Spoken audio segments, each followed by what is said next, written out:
हम उपवास पद यात्रा में क्या होता है, तो हमको ये पता होता है कि भोजन में शक्ति नहीं है। अगर भोजन में शक्ति होती तो हम 7 दिन चल ही नहीं पाते, क्योंकि बहुत लोग क्या बोलते हैं, आज नाश्ता नहीं किया ना तो आज थोड़ा वीकनेस आ रहा है, आज थोड़ा कमजोरी आ रही है। तो ये कमजोरी हमारे मन की है। तो वो जो उपवास पद यात्रा हुई थी, तो जो दामाद जी थे हमारे, उन्होंने मेरे आगे वो पद यात्रा की। जो डॉक्टर बता रहे थे कि 5 कदम इनको चलाओ मत, वो आदमी बिना खाए पिए नींबू पानी के ऊपर 150 किलोमीटर चल सकता। ये ताकत प्रकृति में है, ये ताकत भगवान में है, और भगवान हमको ये दे रहा है, हम खाली ले नहीं सक रहे। जीवन का रंग बदलो, जीने का ढंग बदलो। ओम शांती, ओम शांती, ओम शांती। मागे काही जाऊ। हा, परम आदरणीय परमात्मा शिवबाबा या ठिकाणी ज्यांच्या उपस्थितीमध्ये हा कार्यक्रम होतोय, अशा या N2 सेक्टरच्या आदरणीय शांता दीदी, सर्व आमच्या या ठिकाणी शांता दीदींसोबत सहकार्य करणाऱ्या सर्व दीदीजी, ज्यांचं 5 दिवस आपण मार्गदर्शन ऐकणार आहेत, ज्यांच्याबद्दल मी एवढंच सांगेल की मागच्या वेळेस जेव्हा मी पहिल्यांदा जिग्नेश भाईंना भेटलो, 7 वर्षांपासनं ज्यांनी शिजवलेलं अन्न जे आम्ही रोज 3-3, 4-4 वेळेस खातो, ते एकदा सुद्धा खाल्लं नाही। आणि जो साधना करू शकतो तोच साधना सांगू शकतो असं मला वाटतं। आणि असे परम आदरणीय जिग्नेश भाई या ठिकाणी सर्व अत्यंत मी लकी म्हणेल की आपण सर्व अत्यंत लकी आहात की कोणीतरी सांगितल्यामुळे आपण या ठिकाणी आलेत। असे सर्व या ठिकाणी उपस्थित असलेले बंधू आणि भगिनींनो, मी अनिल सूर्यवंशी, त्याचप्रमाणे या ठिकाणी उपस्थित असलेले आमचे माजी अपर जिल्हाधिकारी नामदेवरावजी जाधव साहेब, अण्णासाहेबजी शिंदे साहेब, माझे परम मित्र मोठे बंधू आमचे आदरणीय श्री सतीजी तुपे साहेब, आणि उपस्थित सर्व बंधू आणि भगिनींनो, मी माझ्याबद्दल एवढं सांगेल की माझा अनुभव बऱ्याच जणांनी ऐकलेला आहे। मागच्या वेळेसही मी बोललो। अनुभवातनं मी एवढंच सांगेल की 10 वर्षापूर्वी अनेक आजारांनी मी ग्रस्त होतो। शरीर वाढलेलं होतं, वजन खूप वाढलेलं होतं, आणि असं असताना गोळ्या चालू केल्या, शुगरच्या गोळ्या चालू होत्या, बीपीच्या गोळ्या चालू होत्या, वजन वाढलं होतं, आणि अशी अवस्था झाली होती की मनामध्ये सुद्धा निगेटिव्ह, कारण जेव्हा आपण गोळ्या खातो तर त्या गोळ्यांचे साईड इफेक्ट फक्त आपल्या शरीरावर होत नसतात, तर आपल्या मनावर सुद्धा त्याचे साईड इफेक्ट झालेले असतात। हे आम्हाला फार कालांतराने कळतं की आम्ही मानसिक सुद्धा आजारी आहोत। आणि आता तर समाजामधली जर आम्ही परिस्थिती बघितली, मराठी समजते ना सगळ्यांना? कितने लोग मराठी नहीं समझते? अच्छा, काफी है। अरे अभी नहीं, अच्छा ओके ओके, कोई बात नहीं। चलो मैं हिंदी में बात करूंगा। तो जब हम गोलियां खाते हैं तो गोलियों का असर केवल हमारे शरीर पे नहीं बल्कि हमारे मन पे भी हुआ होता है।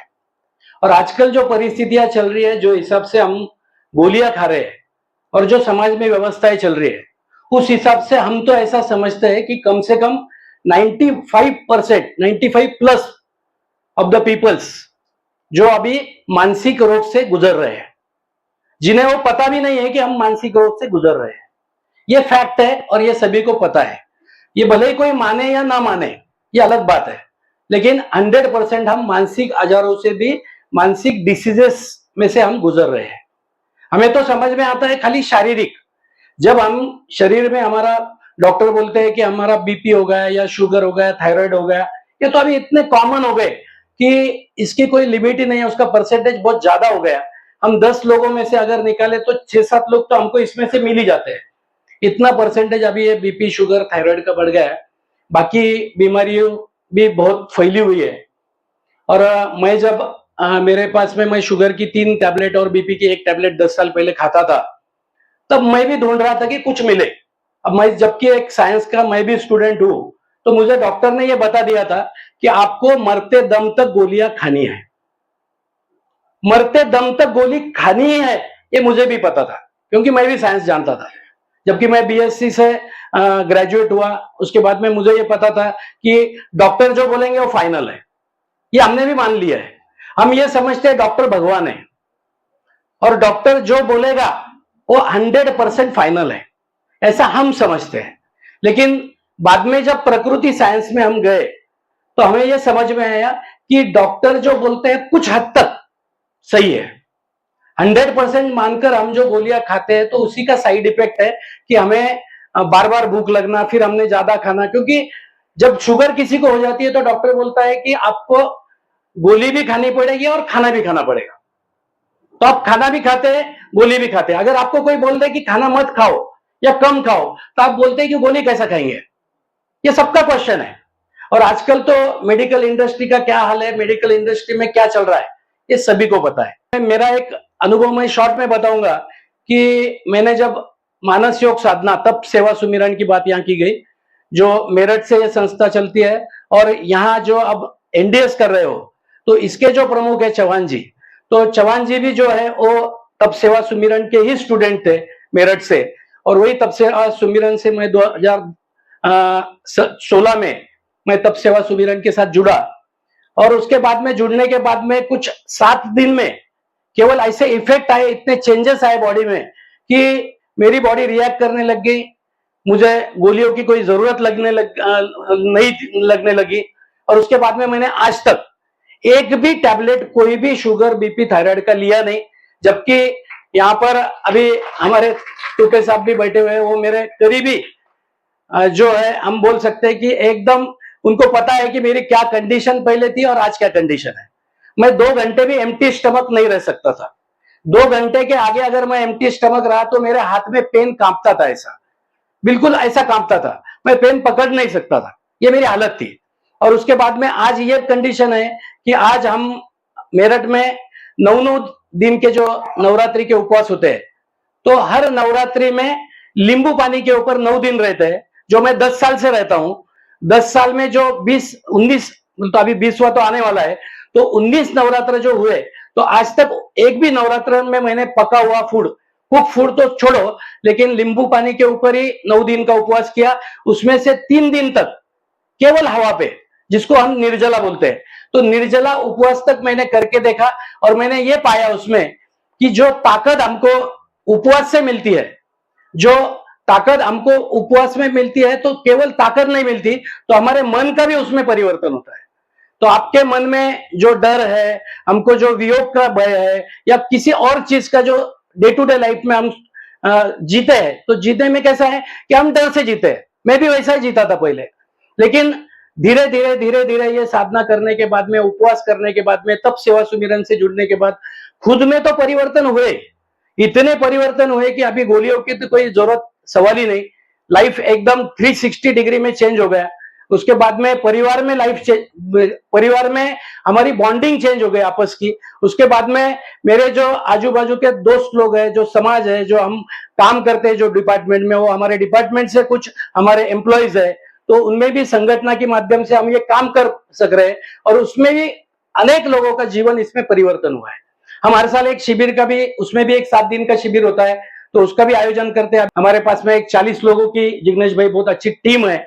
और वो टीम भी जो है इतनी डिवोटेड टीम है कि सब काम धंधे छोड़ के 7 दिन उसमें डिवोटेड रहते हैं, और बहुत अच्छा काम वो माध्यम से होता है। उसमें मैंने देखा है कि हम तो बीपी, शुगर, थायराइड की बात करते हैं, मैं तो उसके आगे बोलूं कि जो आजकल हम डिसीज, सबसे क्रिटिकल और क्रॉनिक डिसीज है, जो कि लीवर है, हार्ट है, उसके बाद में किडनी है, ये जो अभी इसमें हम देख रहे हैं कि कितने लोग परेशान है। अब किडनी का कोई पेशेंट है तो डॉक्टर बोलेगा कि आपका क्रेटिनाइन बढ़ गया, आप डायलिसिस के लिए चले जाओ। और आपको पता है कि जो डायलिसिस को जाता है वो वापिस नहीं आता है। बहुत कम केसेस ऐसी है कि डायलिसिस करके वापिस आ गए। उसमें से एक एग्जाम्पल मैं बोलूंगा कि मेरे एक भांजे दामाद है, जो हमारी भांजी दी हुई है, और लास्ट 1.5 साल पहले उनको एडमिट किया था हेडगेवार में। और वहां से मुझे फोन आया, हमारे भांजी का फोन आया कि मामा जी, इनकी कंडीशन बहुत खराब है और डॉक्टर ने बोल दिया इनको घर पे लेके जाओ। अब प्रॉब्लम क्या थी, तो दोनों किडनियों की डायलिसिस हो चुकी थी, उसके बाद में मूलव्याध से ब्लीडिंग चल रहा था, हार्ट में कम से कम 8 से 9-10 ब्लॉकेजेस थे। ऐसी कंडीशन में डॉक्टर ने बताया कि इनका कुछ हो नहीं सकता, इनकी एज, अच्छा एज कितनी थी, खाली 53, और उनको डॉक्टर ने बोल दिया इनको घर पे लेके जाओ। बोले तो यहाँ पे कोई भी इलाज हो सकता नहीं और हम कुछ कर सकते नहीं, डॉक्टर वहां पे बोल तो हाथ टेक दिए डॉक्टर ने। ऐसे कंडीशन में मैं वहां पर गया और वहां पर हमारे जो दामाद जी थे उनके साथ में बैठा, 2-2.5 घंटे तक मैंने काउंसलिंग किया उनकी, और उनको मैंने एक बताया कि देखो अब टिकट तो फट गया, टिकट कंफर्म है, आपको जाना तो है ही है, अब खाली एक है कि हम, एक रिक्वेस्ट हमारी ऐसी है कि इतने दिनों से तो आप सुन रहे हैं, लेकिन अब हम एक रिक्वेस्ट आपको करते हैं कि एक बार आप ट्राई करो, एक बार आप अकलूज में एक शिविर होने जा रहा है और डॉक्टर साहब का वहां पे शिविर हो रहा था अकलूज में, तो मैंने उनको रिक्वेस्ट किया कि आप दोनों वहां पे चले जाओ। अब हालांकि उनकी भी कंडीशन कुछ फाइनेंशियली कुछ खास नहीं थी, तो उन्होंने माइंड सेट बना लिया और जाने का डिसाइड कर लिया। और आपको बोलूं कि वहां पर वो जाने के बाद में 5वें दिन, जबकि डॉक्टर ने उनको यहाँ पर हेडगेवार में बता दिया था कि यहां से लेके तो वो जो दरवाजा दिख रहा है आपको, तो दरवाजे तक टॉयलेट था, तो डॉक्टर ने बता दिया कि व्हील चेयर के सिवाय इनको टॉयलेट तक लेके जाना नहीं है। बोले तो 5 कदम भी इनको चलाओ मत। और 5वें दिन वो मुझे फोन करते हैं अकलूज से कि मामा जी क्या गजब हो गया कि ये तो छोड़ दो, मैं 5 मंजिले नीचे से ऊपर जा रहा हूं और ऊपर से नीचे आ रहा हूं। उसके बाद सही कहानी तो अभी है कि उसके बाद यहां आने के बाद, क्योंकि यहां पे सही कहानी है, क्योंकि हम लोग क्या करते हैं, कोई भी शिविर में जाते हैं, 7 दिन 5 दिन 6 दिन 3 दिन जो भी शिविर रहा वहां तक सुनते हैं। अभी हम आम का सीजन 5 दिन का था, दीदी ने रिक्वेस्ट करके बोल दिया 1 दिन कम करो, 2 दिन कम करो, अभी 3 दिन कम कर दिया, अभी 2 दिन तो हमको मिलना ही है बाकी का। लेकिन हम क्या करते हैं, शिविर तक करते हैं और घर पे जाके फिर अपना रूटीन, सुबह का नाश्ता, सुबह का चाय, सुबह की कॉफी, उसके बाद में सुबह का ब्रेड टोस्ट, शाम का 4 बजे का नाश्ता, फिर उसके साथ में कुछ तो स्नैक्स और रात का फिर खाना, ये हमारा जो रूटीन है, ये रूटीन में हम लग जाते हैं, तो उसकी वजह से रिजल्ट आना इम्पॉसिबल है। यहां पे अभी जिग्नेश भाई बता रहे थे कि आपकी कंटिन्यूटी कितनी रहेगी, जैसा आप ये कुछ करते हो और आपको समझ में आता है, तो जो हमारे दामाद जी थे उनके समझ में आ गया कि इससे मैं रिपेयर हो सकता हूं, और उनका एक कॉन्फिडेंस लेवल बढ़ गई। तो वहां से आने के बाद में उन्होंने जो पंक्चुएटली फॉलो करना चालू किया, उसके बाद में नेक्स्ट टाइम वो मेरे साथ में मेरठ आए, 9 दिन का उपवास किया, और सबसे खास बात कि लास्ट दिसंबर में 1 दिसंबर से लेके तो 7 दिसंबर तक राजस्थान में एक पदयात्रा आयोजित की थी, जो मानस योग साधना तप सेवा सुमिरन से हर साल एक पदयात्रा का आयोजन होता है। वो गजब पदयात्रा है, हम तो पदयात्रा बहुत देखते हैं, सबसे ज्यादा पदयात्रा का अनुभव हमारे भारत में महाराष्ट्र को मालूम है, जो पंडरी की यात्रा हम करते हैं वो सबको पता है, लेकिन कैसी करते हैं कि खाने पीने के साथ। वो पदयात्रा एक ऐसी होती है कि जो पदयात्रा में आपको सुबह एक बार, दोपहर में एक बार नींबू पानी और शाम में एक बार नींबू पानी, और आपको चलना है 7 दिन में कम से कम 150 से 250 किलोमीटर। मेरी मिसेस ने वो पदयात्रा आळंदी से पंढरपुर तक 2017 में की थी। वहां पे हमने जो हरिभाऊजी बागड़े साहब जो अध्यक्ष थे विधानसभा के, उनके हाथ से उन लोगों का सत्कार भी किए थे, जिसमें अपने संभाजी नगर से कम 20 लोग थे। अभी भी जो पदयात्रा हुई राजस्थान में, तो उसमें कुल मिला के इंडिया से 150 लोग थे, और केवल संभाजी नगर से 30 लोग थे, संभाजी नगर से केवल 30 लोग थे। तो वो पदयात्रा हमने 6 दिन में किया। मैंने भी पहली बार किया, क्योंकि मैं उपवास तो हर वक्त करता था, लेकिन पदयात्रा मुझे मालूम नहीं थी, और घर से मुझे मिसेज बोलती थी कि एक बार आप करके उसका देखो क्या मजा है, और मैंने लिटरली देखा कि पदयात्रा का क्या मजा है। और वो पदयात्रा, हम उपवास पदयात्रा में क्या होता है, तो हमको ये पता होता है कि भोजन में शक्ति नहीं है। अगर भोजन में शक्ति होती तो हम 7 दिन चल ही नहीं पाते, क्योंकि बहुत लोग क्या बोलते हैं, आज नाश्ता नहीं किया ना तो आज थोड़ा वीकनेस आ रहा है, आज थोड़ा कमजोरी आ रही है। तो ये कमजोरी हमारे मन की है। तो वो जो उपवास पदयात्रा हुई थी, तो जो दामाद जी थे हमारे, उन्होंने मेरे आगे वो पदयात्रा की, जो डॉक्टर बता रहे थे कि 5 कदम इनको चलाओ मत, वो आदमी बिना खाए पिए नींबू पानी के ऊपर 150 किलोमीटर चल सकता। ये ताकत प्रकृति में है, ये ताकत भगवान में है, और भगवान हमको ये दे रहा है, हम खाली ले नहीं सक रहे। हम जो है, हमारी जो जीवन पद्धति है वो कंप्लीटली रॉन्ग है, मेरी भी रॉन्ग थी। उसके बाद में मैंने उसमें बदलाव किया। गए 10 साल से मुझे कोई ब्रेकफास्ट पता नहीं है, चाय दूध कॉफी मुझे 10 साल में मालूम नहीं है कि ये चाय का भी टेस्ट क्या होता है, वो टेस्ट भी मैं भूल गया। अभी हालांकि बात ऐसी होती है कि बहुत बार हमारे को यूनियन के काम से जाना पड़ता है, कहीं बैठना पड़ता है, तो लोग बोलते हैं कि आप फॉलो, क्या होता है कि हम भी शिविर लेते हैं, तो शिविर में बोलने के बाद कुछ अनुभव ऐसे आते हैं कि लोग बोलते हैं हम फॉलो नहीं कर सकते घर पे। शिविर में आए तो हम फॉलो कर लेते हैं, शिविर में तो सब होता है, घर पे जाने के बाद फॉलो होता नहीं। अब मैं तो आपको बोलूं कि मैं तो यूनियन का काम करता हूं, साथ में सोशल कुछ प्लेटफॉर्म पे भी मैं दूसरे प्लेटफॉर्म पे काम करता हूं, सामाजिक संस्था का भी मैं कुछ पदाधिकारी हूं, उसका भी काम करता हूं, और सोशल वर्क में मुझे इंटरेस्ट है, तो हम घूमते रहते हैं बाहर। तो ऐसा कुछ नहीं है कि हम नहीं कर सकते। मैं तो जब यूएस गया, मैं बोलता हूं, वो बात मुझे इसलिए बताना पड़ी कि मेरी लड़की यूएस में थी, और मैं जब यूएस गया तो यूएस में हमने एक 15 दिन का टूर प्लान किए थे। 15 दिन का मैं और मिसेस हम टूर के लिए गए थे। तो अभी कैसा करेंगे, यहाँ पर टूर में तो क्या करेंगे, और खाने पीने का क्या है। तो वहां पे भी मैंने हमारे टूर मैनेजर को बता दिया कि मैं ब्रेकफास्ट नहीं लेता हूं। तो उनका जब ब्रेकफास्ट होता था, वहां पर जो फ्रूट्स होते थे वो मैं सब पैक करके लेता था उनसे, उनकी परमिशन से मैं पैक करके लेता था। और दोपहर में जब लोग पिज्जा और ब्रेड खाते थे, तो उस वक्त मैं मेरा डब्बा खोल के वो सुबह का जो ब्रेकफास्ट है वो कर लेता था, और शाम में तो फिर इंडियन फूड होता ही था। तो ये बोलता हूं मैं, मेरा ये बोलने का मतलब ये है कि हमको चाहिए कि हमारे दिमाग में फिट है कि हमको ये करना है, ये तय होना चाहिए। हम अगर करना है या ना करना है, करे या ना करे, ये माइंडसेट में अगर आ गए, या हमने एक 10% नहीं 2% अगर फ्लेक्सिबिलिटी हमारे माइंड को अगर दे दी। अभी हम यहां पर आए, ठाम के आए कि 5 दिन का शिविर करेंगे, जो ठाम के आए वो 5 दिन करने वाले हैं। लेकिन जो ये ठाम के आए कि देखेंगे, जितना होगा उतना करेंगे, और जितना अगर हो सके तो करेंगे, नहीं तो जा भी सकते हैं, कुछ है तो वो लोग कितना कर पाएंगे, ये क्वेश्चन मार्क है। मेरा बोलने का मतलब यह है कि अगर हम कोई भी चीज अगर दिल से ठामते हैं तो निश्चित हमारे जीवन में परिवर्तन हो सकता है। ये जो साधना है, मैं साधना बोलता हूं, एनडीएस भी एक साधना है, तप सेवा सुमिरन भी एक साधना है, ब्रह्मा कुमारीज भी एक साधना है। तप, सेवा और सुमिरन, ये 3 पहियों पे हम काम करते हैं। तो तप माना जो रोज का हम उपवास करेंगे हमारे डेली लाइफ में, वो हमारा तप होता है। जो हमने डेली लाइफ में 14 to 16 आवर्स हम ब्रेक लेते हैं, जो कुछ हमको एम्प्टी स्टमक रखना है हमारे अपने आप को 14 to 60 आवर्स, वो हो गया तप। क्योंकि अभी राम जी ने जो तप किया रामायण में, वो तप करने का जमाना तो है नहीं। और जो तप सेवा सुमिरन काम करती है, ये रामचरित मानस के ऊपर करती है। राम जी का जो लाइफ था उसको हम प्रैक्टिकल में, राम कथा तो बहुत सुनते हैं, बहुत लगती है, लेकिन कथा सुनने के बाद में हमारे में कोई परिवर्तन नहीं आता है।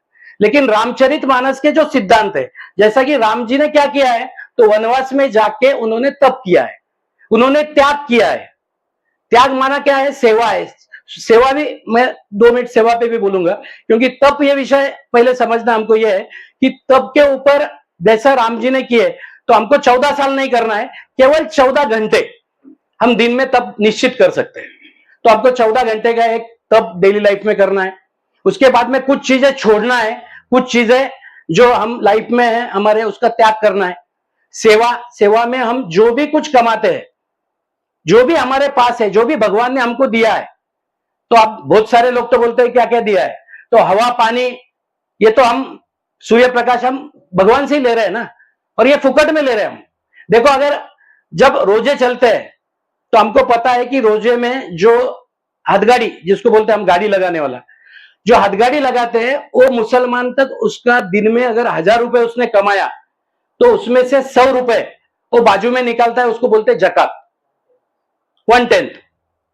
क्रिश्चियन में आपको मालूम है चैरिटी बोलते हैं, वो भी 10% निकालते हैं। केवल हमारा एक हिंदू धर्म ऐसा है कि जिसमें हमको कितना निकालना है ये भी पता नहीं है। हम जब भी मन में आया तब करते हैं बहुत कुछ, और बाद में भूल जाते हैं। और करते भी है तो कुछ भाव से ऐसा करते हैं कि जिसमें हमारा भाव होता है कि लोगों ने हमको सराहना चाहिए, लोगों ने बोलना चाहिए, 4 लोगों में मैसेज जाना चाहिए। क्योंकि हम क्या करते हैं, कोई तो डोनेशन देते हैं और किसको वहां पे लिखा होता है, समझो हमको गुप्त दान करना है, तो हम क्या करते हैं, गुप्त दान तो करते हैं, लेकिन किसी जो साथ में आया हुआ दोस्त है उसको बोलते हैं साथ में जाते वक्त कि कैसा है, वो गुप्त दान था मेरा, लेकिन मैंने वहां पे एक 50,000 रुपए दे के आ गया। दान तो गुप्त ही होना चाहिए, वो तो अलग बात है, लेकिन दान होना चाहिए, वो कितना होना चाहिए ये भी हमको समझने की जरूरत है। तो मैंने तो तब सेवा सुमिरन से जब सेवा सीखी और सेवा में से जब दशांश देना चालू कर दिया, जो भी आपके पास में आने वाली इनकम है, आय, जो भी आपके सोर्सेस है, वो सोर्सेस से आने वाली आय में से अगर आप दशांश निकालना चालू कर दे और वो दशांश का जो यूटिलाइजेशन है, जहां से आपको प्रकाश मिल रहा है, जहां से आपको कुछ मिल रहा है, वहां पर अगर आप दे दे, जैसे आप अभी सेंटर पे आ रहे हैं, सेंटर पे आपको नॉलेज मिल रहा है, आपकी लाइफ बदल रही है, आपका जीवन चेंज हो रहा है, तो आपको चाहिए कि सेवा करें। तो सेवा ये कंपलसरी पार्ट है, 100% करना चाहिए, निकालना चाहिए। हमारे तो कुछ अनुभव ऐसे है कि जब हम सरेंडर होके सेवा करते हैं, जब बोलते कोई हमारा स्वार्थ है नहीं, निस्वार्थ भाव से हम जब सेवा करते हैं, तो उसका जब फल हमारे लाइफ में मिलने लगता है, तो हमारी आसक्तियां कम होती है। इतनी कम हमारी आसक्तियां और इच्छाएं हमारी इतनी कम, क्योंकि इच्छाएं आदमी की कम होने वाली है नहीं, इच्छाएं बहुत सारी बढ़ते ही रहती है हमारी। अगर हम एक इच्छा को पूरा करें तो आगे और इच्छाएं हमारी बढ़ती रहती है। लेकिन जब हम देना शुरू करते हैं, तो आप देखो कि जब आपके घर में कोई मेहमान आने वाले, आपके घर पे कोई दावत है, तो उस दिन आप मेहमानों को खिलाओगे, आपको भूख नहीं लगेगी। भले ही आप जब खिलाते हो, आपके घर में बेटी की शादी है, तो शादी में आप लोगों को खिलाते हो, तो लास्ट तक आपको याद भी नहीं रहता कि हमने खाना खाया या नहीं खाया करके। जब कोई तो बोलता है कि अरे आप सुबह से खाए, अभी कुछ खाए नहीं, अभी खा लेंगे, तब हमको पता चलता है कि हम भूखे हैं। इसका मतलब क्या है कि जब हम किसी को देते हैं, जब खिलाते हैं, तो हमको भूख नहीं लगती है। तो ये फार्मूला हमारे लाइफ में बिल्कुल लागू ही पड़ता है। तो हमको तप हो गया, सेवा हो गया, और सुमिरन पे मैं ज्यादा यहाँ पे बोलने की जरूरत नहीं है, क्योंकि यहाँ पर हम ब्रह्मा कुमारीज में सब यहाँ पर रोज आते हैं। रोज सुमिरन माने ध्यान, मेडिटेशन। मैं तो ये समझता हूं ध्यान मेडिटेशन में जितने भी आप नोटबुक पे लिख के रख दो कि ये मेरे प्रॉब्लम लाइफ के है, और हर प्रॉब्लम का आपको सॉल्यूशन चाहिए, तो 100% ध्यान में मिलेगा आपको, 100%। खाली ध्यान आपका लगना चाहिए भगवान के साथ, क्योंकि हम जब ध्यान करते हैं तो हमारा ध्यान कहीं कुछ और चीजों के ध्यान में होता है। अगर हम ध्यान में, जब हम अशरीरी अवस्था में होते हैं और हम जब कनेक्ट होते हैं भगवान से, तो भगवान हमारी रियली सुनता है। मेरे खुद के अनुभव है कि हमारा हर संकल्प भगवान के पास पहुंचता है, 100% हमको उसका रिस्पॉन्स भी मिलता है।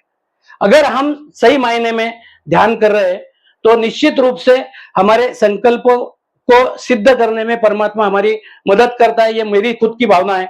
मैं ये तप सेवा सुमिरन में 10 साल से जुड़ा हूं।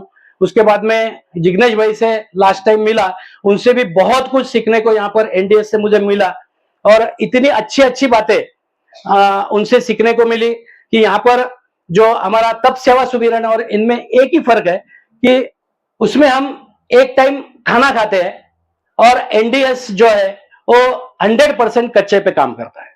मैं समझता हूं कि जिसको क्रॉनिक डिसीज है, जिसको चाहिए कि हम इमीडिएटली बोलते हो, ये जो एनडीएस है, मैं समझता हूं ये बाईपास है, ये बाईपास है। देखो, आपको जाना है कोई शहर में, और कोई शहर को काट के जाना है, तो वहां पर बाईपास डाला हुआ था, इजीली जा सकते, शॉर्टकट में जा सकते हैं और कम समय में जा सकते। तो एनडीएस जो है वो बाईपास है। आपको चाहिए कि आपका हार्ट का प्रॉब्लम है, जैसा मैंने अभी दामाद जी का एग्जांपल दिया, ये तो एक सिंपल, एक इमीडिएट मेरे सामने एग्जांपल था, इसलिए दिया। वो 1.5 साल से अभी इतनी बढ़िया लाइफ जी रहे कि आपको बोलूं तो उनके बच्चे से भी स्मार्ट दिख रहे हो। उनके बच्चे को अगर साथ में खड़ा कर दिया तो कोई भी बोलेगा उनका छोटा भाई है। और योगायोग से अगली बात बोलता हूं कि इनके लास्ट एनडीएस का जो एक प्रमाण योगायोग से देना है कि मेरे सगे साडू जी, क्या होता है, जहां पे पकता है, जहां पे उगता है ना, जो हमारा मंदिर है ना, जो गाव में होता है, वो गाव के लोग वहां पे मंदिर में जाते नहीं है. ते आमच्या मराठीमध्ये म्हणणं आहे की जिथे पिकतं तिथे उगत नहीं. आणि तशा वही कंडीशन में मेरे साडू सके, मैंने उनको कोर्स भी कराया. उसके बाद में उनके कोई समझ में नहीं आया. 7 दिन का कोर्स भी किया, आए कोर्स किए, सबने किए. मेरे रिलेशन में जितने भी है वो सभी ने कोर्स किए. लेकिन इनको क्या हो गया कि ये एनडीएस जब लास्ट कैंप चालू था, उसके दूसरे दिन मैं मुंबई गया था. और मैं वहां पे जाने के बाद मुझे एक फोन आया कि किशोर को हार्ट अटैक हो गया. मेरे साडू जी को, छोटे, वो मेरी से छोटी उम्र में, वजन बढ़ा हुआ था, खाना पीना तो सभी था. और अचानक से अटैक ऐसा था कि जो दूध के डॉक्टर मगरकर है, उन्होंने बता दिया कि इसको अगर रात में लेके नहीं आते तो यह गया होता. उसकी एंजियोग्राफी करने के बाद में उसमें आए कम से कम 8 से 9 ब्लॉकेजेस, और उनकी जो वेन्स थी वो एकदम ऐसी छोटी छोटी हो गई थी, जो डॉक्टर मगरकर ने मेरे सामने बताया. अब मुझे सब पता था, लेकिन अब ये घर की बात थी और एकदम क्लोज रिलेशन. मैं बोला कुछ हो गया तो सब टिकट हमारे नाम से पड़ जाएगा उसमें, कि किसने बताया, तो अभी ये करते हैं, इन्होंने किया, इनको देखो, डॉक्टर ने तो बता दिया था कि ऑपरेशन करो, और डॉक्टर की इसको इमीडिएट बाईपास करना जरूरी है, इमीडिएट. और कोई नहीं बोलेगा.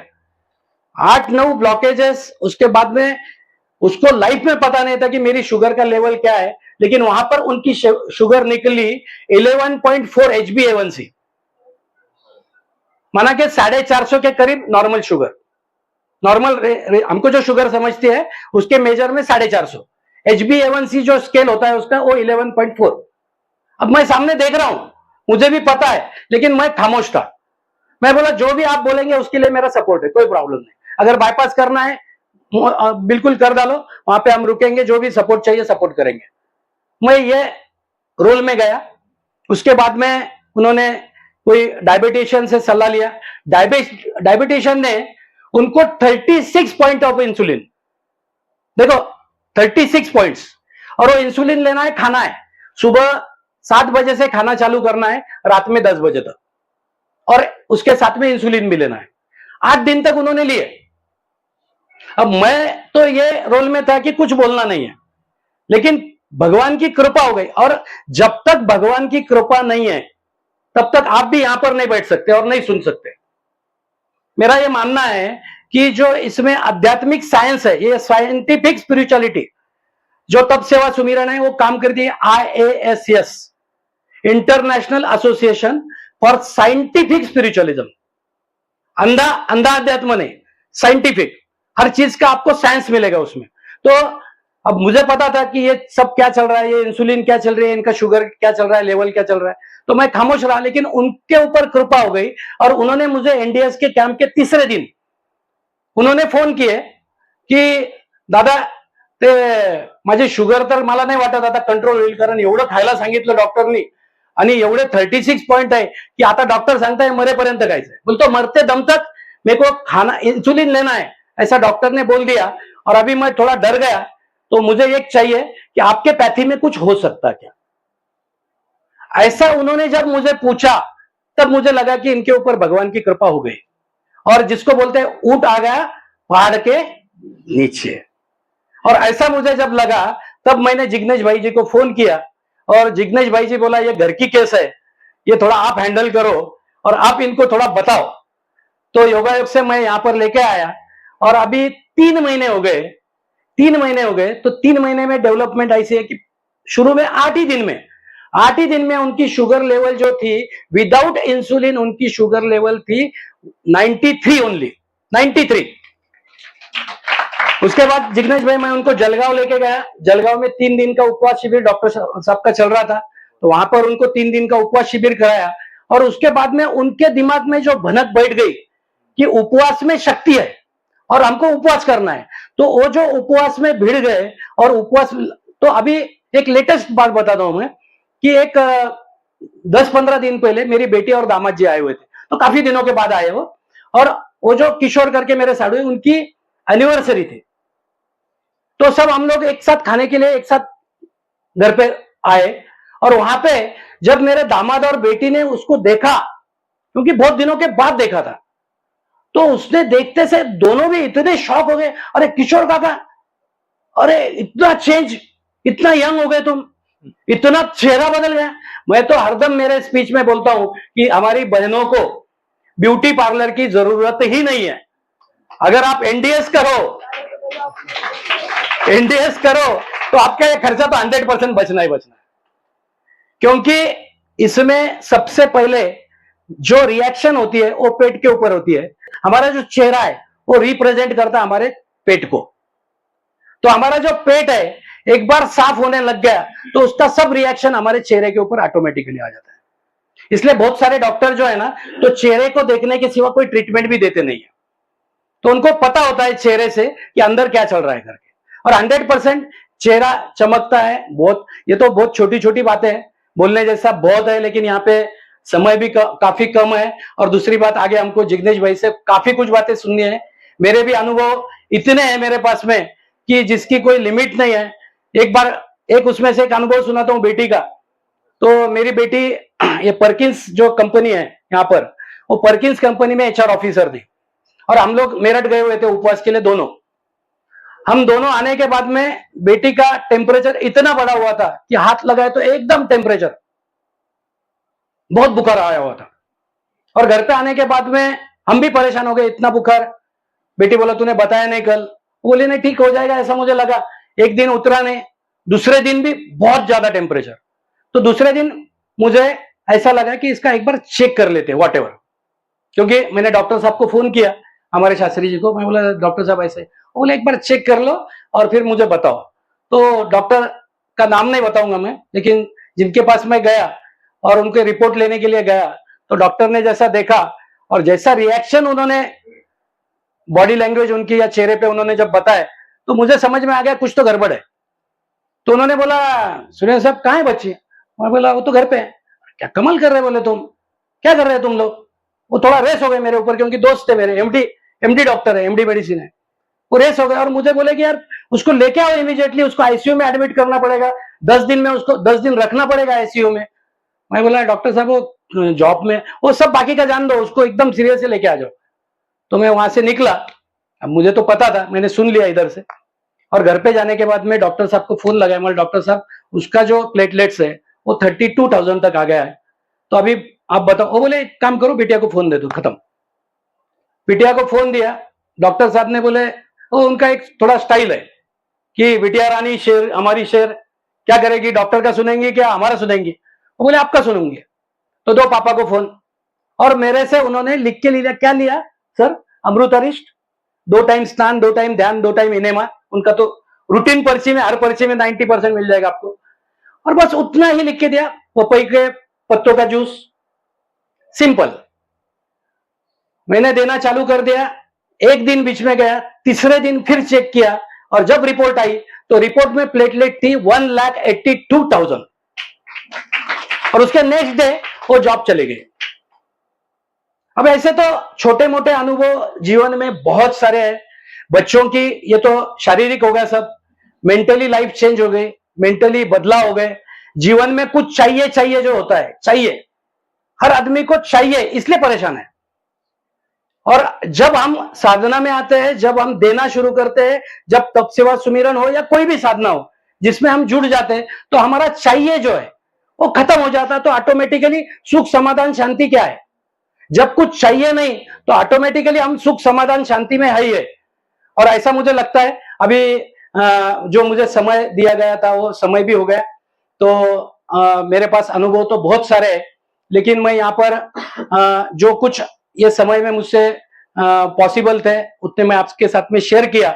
और कुछ अगर भूल हो गई तो मेरी खुद की है, और जो भी बाकी सब कुछ है तो गुरु प्रेरणा से या परमात्मा शिव बाबा के प्रेरणा से मैं यहाँ पर आपके सामने बोल पाया, क्योंकि उतना बड़ा तो मैं कुछ हूं नहीं।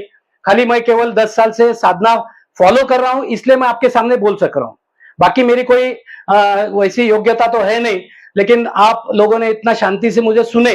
खाली इतना चाहता हूं कि ये जो काम जिग्नेश भाई यहाँ पर कर रहे हैं, जिसका उद्घाटन हमने अभी किए, तो निश्चित ही ये ईश्वरीय काम है।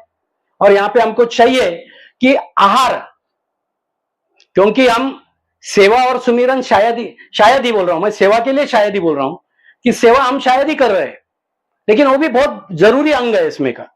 तो सेवा हम तो कर रही है, लेकिन जो तब समझने के लिए हम यहां पर आए हैं, तो ईश्वर आप सबको शक्ति दे, क्योंकि निश्चित आप भाग्यशाली है इसीलिए यहां पर आए हैं। तो आप निश्चित यहां से जिग्नेश भाई को ध्यान से सुने, जो कुछ आपको यहां पर बताया जा रहा है उसके प्रयोग अपने निज जीवन में कर सके, ये ताकत, ये शक्ति भगवान आप सबको प्रदान करे। मैं यहाँ पर जिग्नेश भाई जी का, शांता दीदी का यहाँ पर धन्यवाद करता हूं कि आप लोगों ने मुझे यहाँ पर बुलाए और मुझे यहाँ पर मेरा मान सम्मान किए, सत्कार किए, और आप लोगों ने मुझे सुने, इसलिए आपके लिए मैं धन्यवाद बोलता हूं। मेरे वाणी को यहाँ पर विराम देता हूं। धन्यवाद। ओम शांति। धन्यवाद। जो जिग्नेश भाई यहाँ पर आए हैं, उन्होंने एक किताब, आप सभी के लिए एक किताब बनाई है। जो हम साधना करने के बाद में हम कंफ्यूज रहते हैं कि क्या खाए क्या नहीं खाए, और कच्चा खाए तो क्या खाए, उसमें भी क्या रहता है, बहुत सारे ऐसे व्यंजन होते हैं कि जो हम बहुत बढ़िया बना सकते हैं। लास्ट शिविर में हमने एंजॉय किया, लेकिन उसके साथ कुछ और भी व्यंजन है जिनका यहाँ पर विस्तृत रूप से ये किताब में जिग्नेश भाई ने लिखा है, और उस किताब का यहाँ पर जो प्रकाशन है उसके लिए उन्होंने विनंती की मैं दीदी को कि दीदी यहाँ पर उसका प्रकाशन करें। और हम सभी के बीच में अभी शिविर में एक साल हुआ है कभी। तो नाम सुन के गजब लगता है।